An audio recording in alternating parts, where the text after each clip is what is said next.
Hello students, कैसे हैं आप। उम्मीद करता हूँ आप अच्छे होंगे, हेल्दी होंगे और अपनी पढ़ाई लिखाई अच्छे से कर रहे होंगे।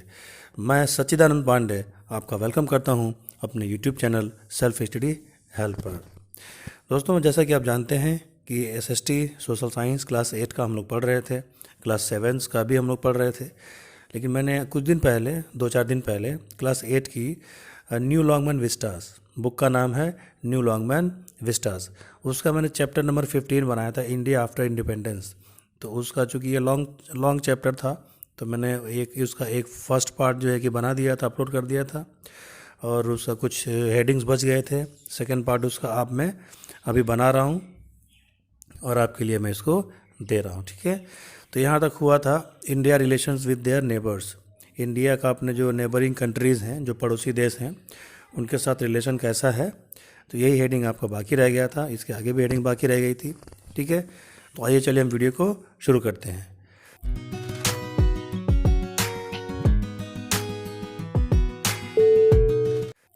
वीडियो शुरू करने से पहले हिस्ट्री के, ज्योग्राफी के, सिविक्स के न्यू लॉन्गमैन विस्टास बुक के चैप्टर्स अगर आपने नहीं देखे हैं या उनके एक्सरसाइज के वीडियोस नहीं देखे हैं, तो ये सारे वीडियोस आपको मेरे चैनल पे मिल जाएंगे। आपको डिस्क्रिप्शन में जाना है, वहाँ पे आपको लिंक मिल जाएगी।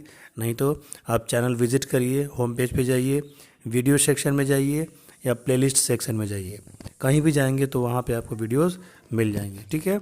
आइए फिर स्टार्ट करते हैं। सबसे यहाँ पे पहला ये जो हेडिंग दिया है वो चाइना का दिया है। तो इंडिया से चाइना का जो रिलेशनशिप है वो कोई बहुत अच्छे स्टेज में या स्टेप में नहीं है। 1947 में हम जब इंडिपेंडेंस हुए और वहाँ से लेकर के 1960 तक तो ठीक ठाक चला, कहीं कोई समस्या नहीं थी, ठीक है। लेकिन 1950 में जो चाइना का जो लीडरशिप बदला, तो वो आ गया माओ त्सुंग। माओ से सुंग नाम का हमारा लीडर आ गया। तो ये थोड़ा सा अटैकिंग नेचर का था, अटैकिंग प्रवृत्ति का था।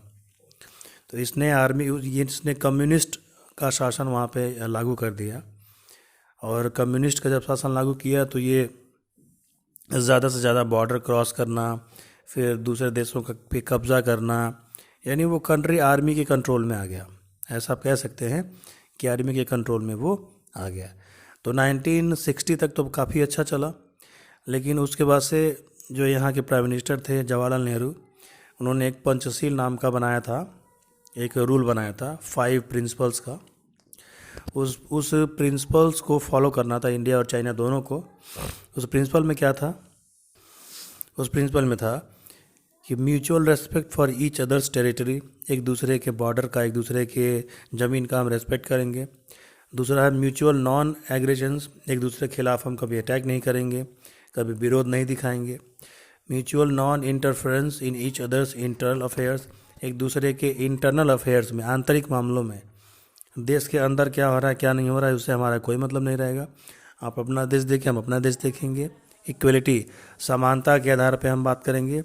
म्यूचुअल बेनिफिट्स एंड पीसफुल को एग्जिस्टेंस, तो सभी चीज़ें म्यूचुअल होनी चाहिए और एक दूसरे की एग्जिस्टेंस को भी हम मानेंगे। लेकिन चाइना ने क्या किया, ये समझौता तोड़ दिया और 1961 में इंडिया के ऊपर अटैक कर दिया, और लद्दाख का कुछ हिस्सा उसके कब्जे में आ गया। आपको जान के आश्चर्य होगा कि इंडिया ने उस समय एयरफोर्स का इस्तेमाल नहीं किया। जो उस समय के उसके फाइटर प्लेन्स थे, ठीक है, केवल आर्मी द्वारा ज़मीनी लड़ाई लड़ी गई और एयरफोर्स का इस्तेमाल नहीं किया गया। अब एयरफोर्स का इस्तेमाल क्यों नहीं किया गया? ये तो हिस्ट्री का सब्जेक्ट है, ये तो जानने लायक चीज़ है, रिसर्च करने लायक चीज़ है। अब प्रेजेंट टाइम की अगर बात करें तो इंडिया और चाइना के रिलेशंस काफ़ी अच्छे नहीं हैं। चाइना बराबर बॉर्डर क्रॉस करने के फिराक में रहता है और मिलिट्री इंसर्जिस्टेंस करता है, ठीक है, और इंडिया को हमेशा प्रेशर में लाने की कोशिश करता है। लेकिन इससे पहले की जो गवर्नमेंट्स रही हैं उनका जो एक स्टैंड चाइना के खिलाफ बहुत सॉफ्ट रहा करता था, ठीक है। अरुणाचल प्रदेश पे आज भी चाइना अपना कब्जा मानता है। वहाँ कुछ बौद्ध मठ हैं, मोनेस्ट्रीज़ हैं जिनको अपना मानता है। लेकिन प्रेजेंट टाइम की गवर्नमेंट की अगर बात करें तो वो उसने मुकाबला बराबरी में किया है। और बॉर्डर के, चाइना इंडिया बॉर्डर के आसपास इधर इंडिया वाले इलाके में सड़कें, पुल वगैरह अच्छे से नहीं बने थे, और वो सारी चीज़ें हो रही हैं, वहाँ पे इंफ्रास्ट्रक्चर जो है कि मजबूत किया जा रहा है, ताकि अगर लड़ाई हो, झड़प हो, तो उस स्थिति में मिनिमम टाइम में मैक्सिमम आर्मी सेना वहाँ पे पहुँचाई जा सके। टनल्स बनाए जा रहे हैं, सुरंग बनाए जा रहे हैं, रोड्स बनाए जा रहे हैं, आर्क पुल बनाए जा रहे हैं, काफ़ी बड़े लेवल पे वहाँ पे काम हो रहा है। चाइना को इंडिया आज एक खतरे के रूप में लगता है, क्योंकि चाइना एशिया में राज करना चाहता है, और एशिया में उसके बराबर का ज़्यादा पॉपुलेशन का अगर कोई कंट्री है तो वो इंडिया ही है। अब बात करते हैं एक और पड़ोसी पाकिस्तान की। तो इंडिया पाकिस्तान के जो रिलेशनशिप है 1947 के बाद से ही कुछ सालों तक ठीक रहे, लेकिन फिर वही बात है कि 1965 आते आते रिलेशनशिप जो है कि टूट गए, और पाक ने इंडिया पे अटैक कर दिया। फिर 1971 में वार हुआ, फिर 1999 में करगिल का वार हुआ।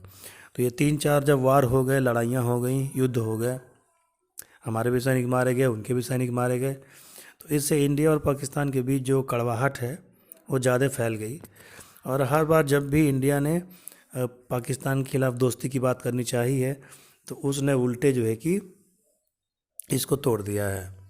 कश्मीर के इश्यू को लेकर के दोनों देशों में बराबर तलखी रही, ठीक है। अब तो कश्मीर इश्यू लगभग आपका सॉल्व ही हो गया है, 370 आर्टिकल को रिप्लेस कर दिया गया है, लेकिन अभी भी पाकिस्तान इंडिया में क्रॉस बॉर्डर टेररिज्म को फैलाने की यकीन में रहता है।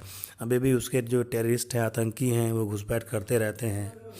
1965 में वो हमसे हार गए, 71 में भी हार गए। मेन प्रॉब्लम इंडिया और पाकिस्तान के बीच में जो रही वो कश्मीर के इशू को ही लेकर के रही। बराबर के पाकिस्तान कहता है कि कश्मीर उसका है, कश्मीर को उसका हक होना चाहिए। बहरहाल उसके कहने से कुछ नहीं होता, कश्मीर का इशू लगभग सॉल्व कर दिया गया है, ठीक है। और बाकी भी इंडिया और पाकिस्तान में रिलेशनशिप मेंटेन होना चाहिए, दोस्ती होनी चाहिए, ठीक है। हम भी ज़रूरी हैं, वो भी ज़रूरी हैं, लेकिन पाकिस्तान की जो बेसिक चीज़ें ये है कि उसका पाकिस्तान की जो लीडरशिप है उस पर आईएसआई का और उसकी आर्मी का कंट्रोल ज़्यादा रहता है। वहाँ जो प्राइम मिनिस्टर होते हैं वो भी एक तरह से पपेट की ही तरह होते हैं, कठपुतली ही होते हैं। वहाँ वही होता है जो आईएसआई चाहती है और जो पाकिस्तानी आर्मी चाहती है। बांग्लादेश की बात कर लेते हैं। बांग्लादेश ओरिजिनली 1971 से पहले पाकिस्तान का हिस्सा था और उसे ईस्ट पाकिस्तान बोला जाता था। 1971 में पाकिस्तान की आर्मी ने वहाँ अत्याचार करना शुरू किया, लोगों को मारना काटना चालू किया। वो वहाँ पे उर्दू को नेशनल लैंग्वेज बनाना चाहते थे, और ये बंगाली थे, बंगाली कल्चर इनका था, तो ये उर्दू को एज ए लैंग्वेज के रूप में स्वीकारने में ये सब मनाही किए। तो ऑपरेशन होने लगा, लोगों को मारा पीटा जाने लगा, काटा जाने लगा। ये सब चीज़ें इंटरनेट पे हैं, आप सर्च कर सकते हैं, ये मुझे कहने की ज़रूरत नहीं है। तो शेख मुजीबुर रहमान जो वहाँ के थे, लीडर थे, उन्होंने इसके लिए लड़ाई लड़ी, ठीक है। और इंडियन आर्मी ने भी वहाँ जा कर के इनका साथ दिया था, ठीक है। तो इस तरीके से पाकिस्तान दो हिस्सों में टूट गया। 1971 में बांग्लादेश नाम से एक अलग स्टेट बना, एक अलग जो है कि नेशन बना, ठीक है। 71 के पहले उसे ईस्ट पाकिस्तान कहा जाता था, 71 के बाद वो फ्री हो गया, ठीक है, और उसे बांग्लादेश नाम दिया गया बंगाली कल्चर को प्रोटेक्ट करने के लिए। तो बांग्लादेश के साथ जो अपने रिलेशनशिप है वो हमेशा से ठीक ही रहे, अच्छे ही रहे हैं।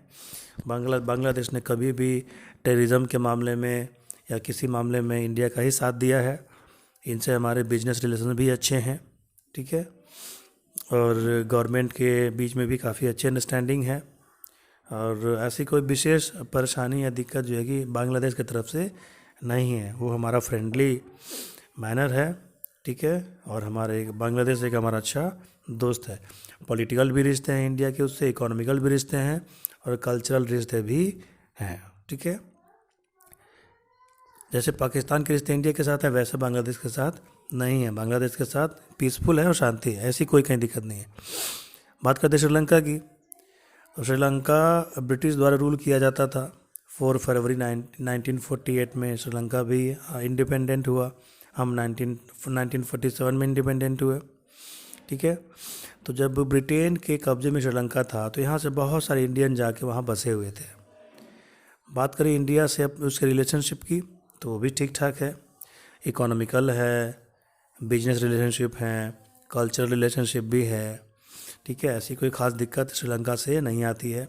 इंटरनेशनल बिरादरी में, इंटरनेशनल एजेंडे में श्रीलंका हमेशा इंडिया का साथ देता है और इंडिया के लिए फ़ैसलों में उसकी एग्रीमेंट रहती है।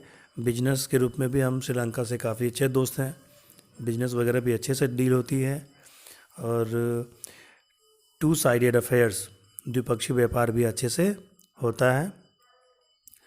श्रीलंका हमारा अच्छा दोस्त है। नेपाल, भूटान, म्यांमार की बात कर ली जाए तो एक समय था जब नेपाल और म्यांमार तो अपने ही कंट्री के हिस्से थे, बाद में अलग कर दिए गए। तो जैसे इंडिया का रिलेशनशिप अन्य अपने पड़ोसियों से है पाकिस्तान को छोड़कर, वैसे नेपाल, भूटान और म्यांमार से भी है। हिस्टोरियल बैकग्राउंड की बात करें तो नेपाल के साथ हमारा अच्छा सा घनिष्ठ रिश्ता है, ठीक है। हिंदू कल्चर भी नेपाल में पाया जाता है, हिंदू कल्चर इंडिया में भी पाया जाता है। भूटान एक छोटा सा कंट्री है, फ्री कंट्री है, तो हमने उसको प्रोटेक्शन दिया हुआ है। अगर भूटान पे कोई अटैक करता है तो वो इंडिया पे अटैक माना जाएगा। म्यांमार तो हमारे ही ज़मीन का हिस्सा था, हमारी कंट्री का हिस्सा था। 1935 में उसे अलग कर दिया गया।